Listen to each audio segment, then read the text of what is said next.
New details now in the controversial plan to toll large commercial trucks. We're now learning that it's taking longer to get a proposal before lawmakers than first thought.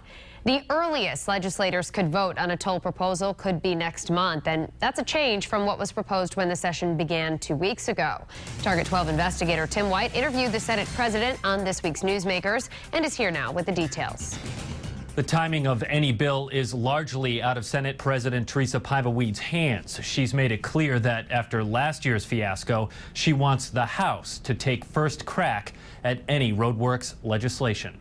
The bridge repair funding plan, RhodeWorks, which calls for tolling large commercial trucks, is clearly dominating the behind-the-scenes talks at the State House.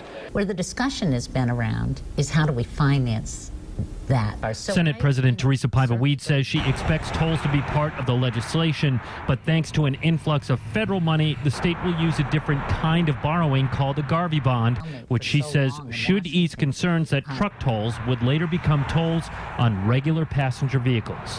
What that does is take that fear away, because not only will it require legislative and political debate and approval, but the actuality is we can simply slow down the projects if the revenue projections aren't met. The spokesperson for House Speaker Nicholas Mattiello tells Target 12 because of the financing changes, the bill is taking longer than they thought. He says, "I don't think it will be the end of January before anything is approved, but we're getting there."